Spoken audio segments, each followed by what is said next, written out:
ایک شخص مجھے ملازم نے بتایا کہ باہر کھڑا ہے، آپ سے ملنا چاہتا ہے۔ میں باہر نکلا تو ایک پٹھان بھائی تھے اور 50+ تھے، سفید داڑھی تھی ان کی۔ تو وہ کہنے لگے جی میں 3 چلے لگانے گیا تھا تو میری واپسی ہو رہی ہے تو آپ سے دعا کروانے آیا ہوں۔ میں نے کہا کہاں کے ہو؟ کہا جی میں مردان کا ہوں اور میرے اوپر بہت قرضہ ہے، آپ دعا فرما دیں۔ میں نے پوچھا کتنا قرضہ ہے؟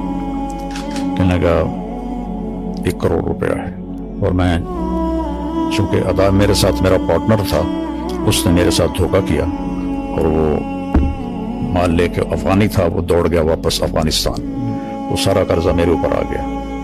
تو میں پھر بھاگ کے کراچی چلا گیا، میں ادا نہیں کر سکتا تھا، اور ہمارے ملک میں قرضہ لینے والے بہت سخت ہو جاتے ہیں۔ تو پھر میں کراچی چلا گیا۔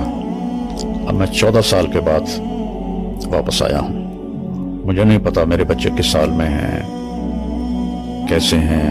میں نے کہا کوئی آپ کا ٹیلی فونک رابطہ نہیں تھا؟ کوئی نہیں۔ کبھی کوئی خط لکھا؟ کہنے لگا کوئی نہیں۔ میں نے کہا اللہ کے بندے کسی کا فون لے کر لیتے، کب مجھے میری بیوی کے پاس فون ہی نہیں تھا 14 سال پہلے۔ تو پھر میں نے بالکل رابطہ کاٹ دیا۔ تو خط بھی میں نے نہیں لکھا کہ کہیں میرا پتہ نہ چل جائے، تو میں تو چھپا ہوا تھا 14 سال۔ تو میں نے پوچھا پھر آپ کہاں جاؤ گے؟ کہا جی ابھی میں مردان تو جا نہیں سکتا، اب دیکھتا ہوں کہ میں کہاں جاؤں گا۔ تو میں نے کہا تم یہیں ٹھہرو، میں کچھ انتظام کرتا ہوں۔ تو کون زیادہ تمہیں تنگ کر رہا ہے؟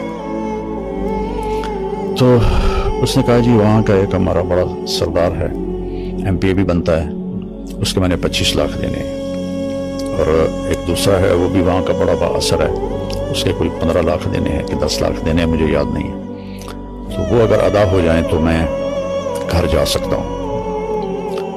تو میں نے پھر کہیں سے، چونکہ وہ MP تھے تو مردان میں میرے جاننے والے تھے، تو میں نے وہاں سے ان کا فون نمبر لے کر ان سے رابطہ کیا، جو وہ جانتے تھے نام سے۔ میں نے کہا جی اس کے پیسوں کی میں ضمانت دیتا ہوں، میں آپ کو دے دوں گا، تو آپ تھوڑا اس کو فری ہینڈ دے دیں۔ اس نے کہا جی ٹھیک۔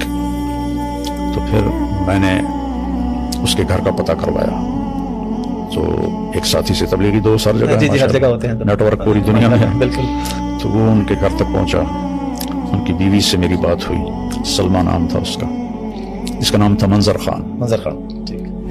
تو میں نے اس سے فون پہ بات کی، میں نے اس سے پوچھا آپ کے خامند کدھر ہیں؟ کہا کچھ پتہ نہیں کدھر ہے۔ کتنے سال ہو گئے ہیں؟ کہا 14 سال ہو گئے ہیں، اور قرضے والوں نے ہمیں بہت ذلیل کیا ہے، لیکن ہم غریب لوگ ہیں، ہم کچھ بھی نہیں کر سکتے، بے عزت ہوتے رہتے ہیں۔ میں نے کہا آپ کے لیے نا میں فیصلہ، میں آپ لوگوں سے ملنا چاہتا ہوں۔ تو میں نے وہیں ایک ساتھی کے ذریعے گاڑی کا انتظام کروایا، ٹیکسی کروائی۔ ٹھیک ہے۔ میں نے کہا اس کو میرا نام بتانا، ٹھیک ہے، تو وہ تمہیں لے آئے گا، میں یہاں پیسے دے دوں گا۔ ٹھیک ہے۔ تو اس کی 2 بیٹیاں تھیں اور